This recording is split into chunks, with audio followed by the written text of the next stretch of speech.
Ton nom est Sacriste. Et puis, on nous a donné un nouveau nom. Eulalie. Personne ne nous a demandé notre nom. Tu t'appelles Euseb. On a fait comme si nous n'en avions pas. On m'a juste dit, ton nom est Délie. Ton nom est Délie. Et de ce jour, on ne m'a plus jamais appelé autrement. Tu t'appelles Jean-Baptiste. J'ai appris plus tard que Toriki avait été appelé Saint-Jean.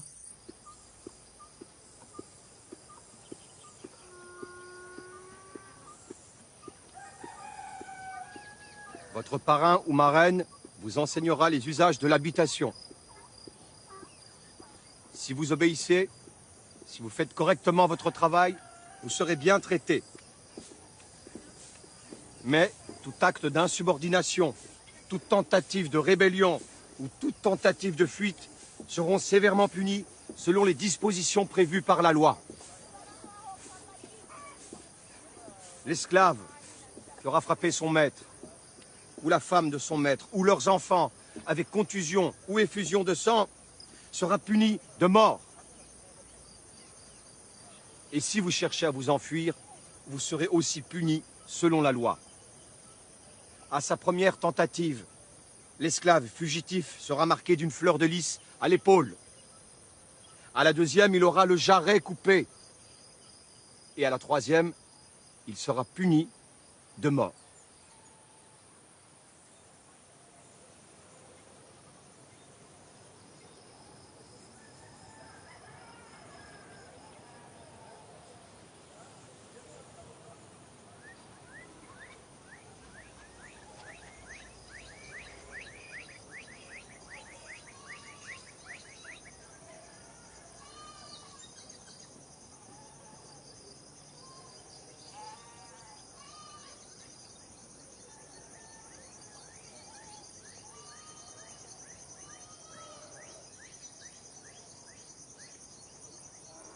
Le commandeur sonne le réveil au lever du jour. Mais quand le jour est court, on se lève de nuit. Après, c'est la messe, comme ils disent. Une sorte de prière pour leur Dieu. Et après, on part au travail.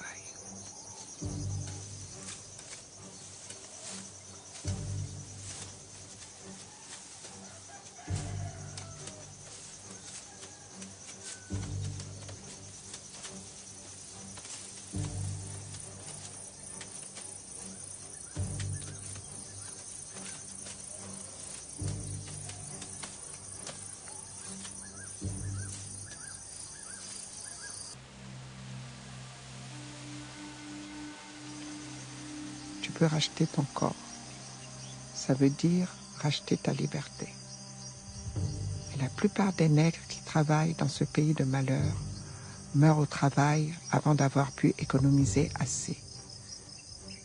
Il faut tellement d'années pour économiser que t'es vieux et plus bon à rien quand tu y arrives. Et tu fais quoi quand tu es libre? Tu traînes dans les rues sans travail, sans rien pour dormir ou manger. Tu en verras des libres quand tu iras en ville. Tu verras des pauvres nègres qui ne sont que des vieilles loques. Et les quelques-uns qui ont réussi à gagner de l'argent, c'est parce qu'ils ont tellement bien servi les Blancs qu'on leur a donné des primes. Mais ils sont devenus blancs dans leur tête.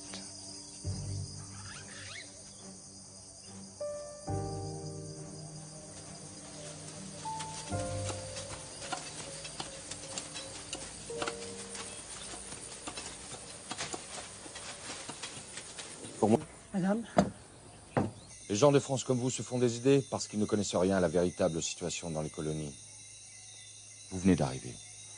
Mais quand vous aurez passé quelque temps ici, vous nous comprendrez mieux.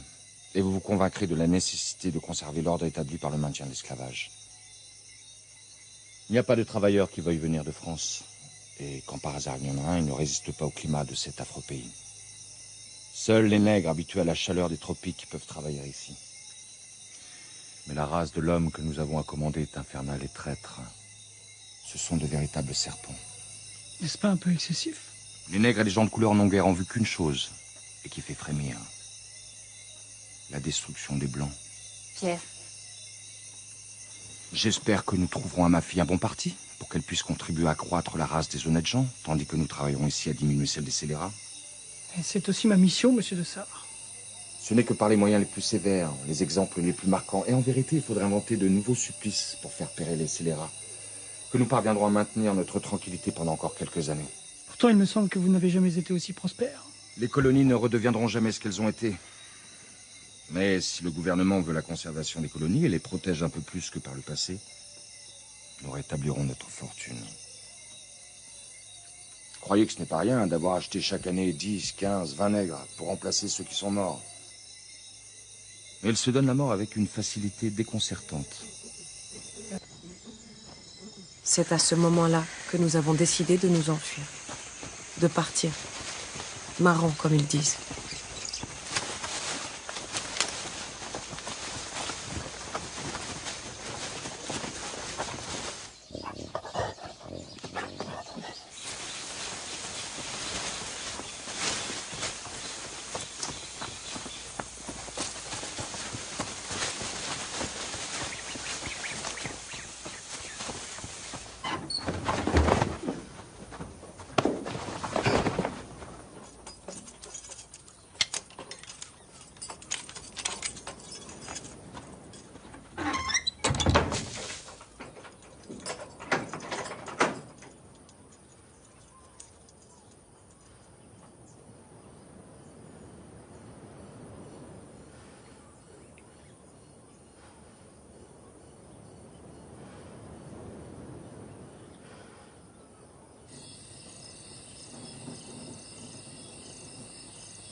Je vous traite tous comme mes enfants.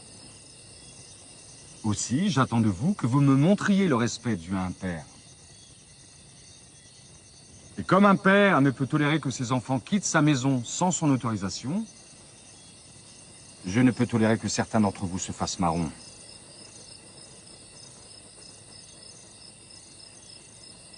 Vous connaissez tous les peines encourues en cas de fuite. Le gouvernement nous a demandé de ne plus appliquer les mutilations.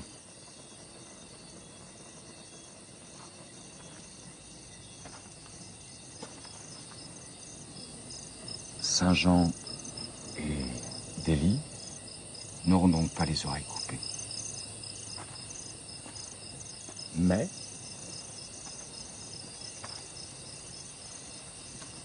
la justice veut qu'ils reçoivent les châtiments qu'ils méritent.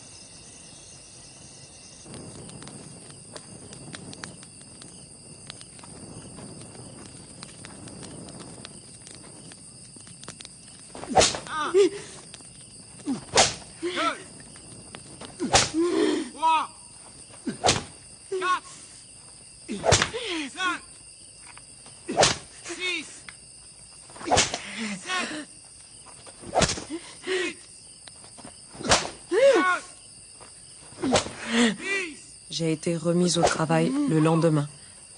Mais pendant 30 jours, j'ai passé mes nuits au cachot. Les chevilles dans le carcan.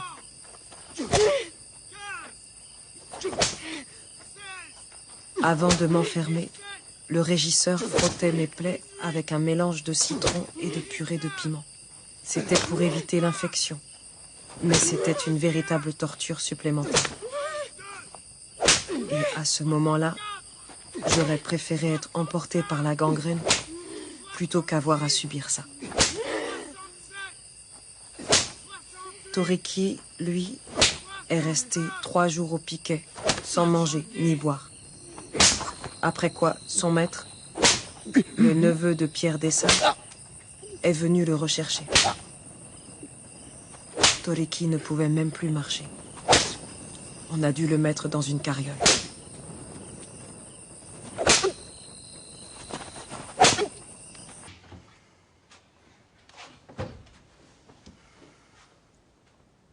J'ai vu un planteur employer un coffre de fer, y enfermer la triste victime de son despotisme et le faire placer assez près du feu pour lui causer une douleur très vive.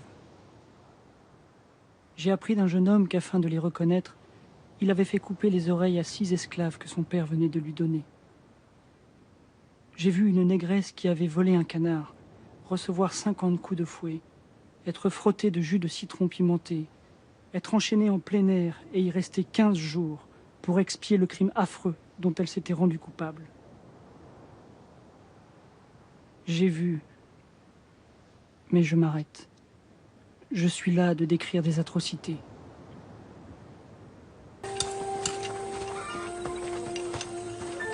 Chez le neveu de mon maître, on a trouvé les cadavres d'autres animaux.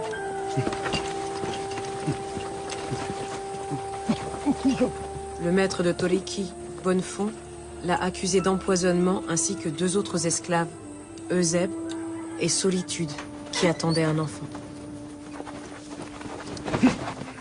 Ma marraine savait que Bonnefond voulait punir sévèrement Toliki, parce qu'il a osé parler à ce magistrat qui vient de quitter l'île. Les juges les ont condamnés à mort tous les 3, mais ils ont attendu que la femme Solitude accouche avant de la faire pendre.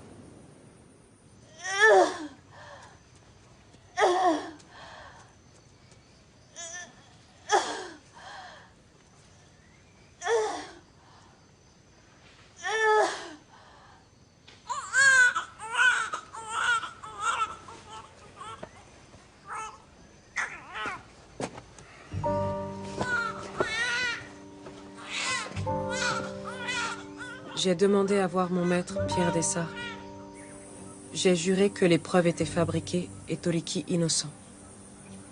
Il a refusé d'intervenir. Plus tard, je l'ai supplié de racheter l'enfant de Solitude. Il a accepté et il l'a affranchi en le baptisant Agricole.